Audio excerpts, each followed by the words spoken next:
On the back, let's jump into the scratch test. It does come with a pre-installed plastic screen protector, so I'll remove that. I have a set of picks that tell me where the hardness of the screen falls on Mohs scale of hardness. Each pick has a different material on the tip. The OnePlus 3 has Gorilla Glass 4 on the screen, so it's no surprise that the glass does not scratch until a level 6. A much deeper groove is left with a level 7 pick. But this is normal and on par with most every other smartphone that doesn't have a plastic screen, like the Galaxy S7 Active. The home button is made of ceramic, which is awesome. If you remember on my Galaxy S7 and LG G5 scratch tests, both of those have plastic home buttons that can scratch easily. The Galaxy S7 Active even scratched to the point of not working anymore. That won't be a problem with this OnePlus 3, there are 0 scratches, which means that the fingerprint scanner can last longer. Thumbs up for ceramic. The 16-megapixel rear camera lens is made of glass, so even though it protrudes out of the back of the phone a little, it is resistant to normal scratches, unlike the plastic camera lenses of the Z5 Premium and the BlackBerry Priv.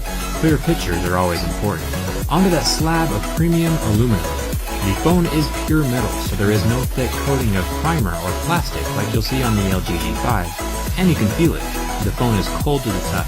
I tried scratching the reflective logo to see if it would pop out like the Lumia 950 XL or the Nexus 6, but it is very well embedded into the rear metal, so it won't be falling out on its own.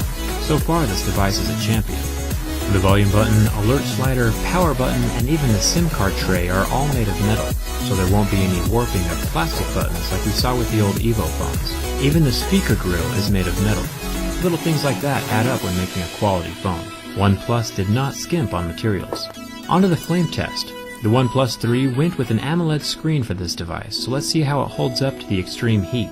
The Galaxy S7 Edge lasted 14 seconds before turning white and not recovering. As you saw at the beginning of this video, it has a permanent white spot on the screen. The OnePlus 3 also made it 14 seconds before the pixels turned white, but after removing the heat, the screen slowly recovered and went back to normal. It was cool to the touch within seconds. Onto the bin test.